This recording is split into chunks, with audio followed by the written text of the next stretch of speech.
4 தொகுதி தேர்தல் தமிழகம் மட்டுமில்லாமல் பாண்டிச்சேரியும் பரபரப்பாக்கி உள்ளது. இந்த நிலையில் 4 தொகுதி தேர்தல் களங்களில் இந்த நிமிட நிலவரத்தை சொல்கிறது இந்த செய்தி தொகுப்பு.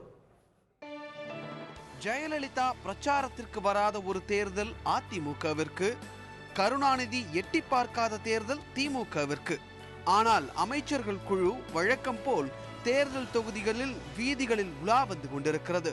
இதுவரை ராகுல் காந்தியையோ காங்கிரஸையோ வெளிப்படையாக புகழாத மு.க. ஸ்டாலின் இந்த தேர்தலில் புகழாரம் பாடுகிறார். எதனால்? நெல்லித்தோப்பு உள்ளிட்ட 4 தொகுதிகளிலும் திமுக கடுமையாக தேர்தல் பணிகளை மேற்கொண்டுள்ளது. எப்படியும் 2ஐ பிடித்துவிட வேண்டும் என்பதால். இந்த 2 தஞ்சாவூரும் நெல்லித்தோப்பும். அரவக்குறிச்சியும் திமுகவின் லட்சியம்தான். நெல்லித்தோப்பு எளிதான தொகுதி என நினைத்திருந்த வேட்பாளர் நாராயணசாமிக்கு அது நாளுக்கு நாள் கடினமாகிக் கொண்டிருக்கிறது.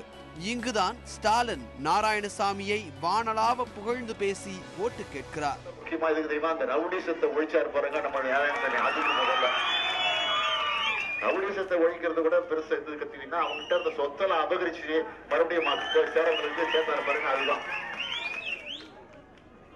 அதே மாதிரி விவசாயிகளுடைய வளர்ச்சி எந்த மாநிலத்தில் அதிகம் பாத்தீங்கன்னா அதுவும் இந்த மாநிலம் தான். நிர்வாகம், அந்த நிர்வாகம் எந்த மாநிலத்தில் சிறப்பா நடக்குதுன்னு பாத்தீங்கன்னா அதுவும் இந்த புதுவை மாநிலம் தான். இந்த 5 அவார்ட மேடையில கூப்பிட்டு கட்டி 5 பிடிச்சிட்டு வந்தாரோ நம்ம நாராயணசாமி. தஞ்சாவூரில் திமுக வேட்பாளர் அஞ்சுகம் பூபதி அதிமுக வேட்பாளர் ரங்கசாமிக்கு கடும் நெருக்கடியை கொடுத்துக் கொண்டிருப்பதாக கள தகவல்கள் தெரிவிக்கின்றன. இன்னொரு பக்கம் தேமுதிக வேட்பாளர் அப்துல்லா சேட் தமிழகத்தில் ரேஷன் பற்றாக்குறை நிலவுவதாகவும் அதை சொல்லி ஓட்டு கேட்கிறார். எல்லாருக்குமே தெரியுது, ரேஷன் கடையை ஒழிக்கணுங்கிறது அவங்களுடைய ஏம். அதாவது ஏழைகள் வதத்தில் அடிக்கணும். அதை அதுக்காக எதிர்த்து நான் இறந்தே போனாலும் தெரியல, அதுக்காக கண்டிப்பாக நான் குரல் கொடுப்பேன். இது தஞ்சை மக்கள் இது ஒரு புரட்சியாக நினைச்சு நீங்கள் என்னை தேர்ந்தெடுக்கணும். ஆனால் அதிமுகவோ தாங்கள் செய்த வளர்ச்சி பணிகளை சொல்லி ஓட்டு கேட்கிறது.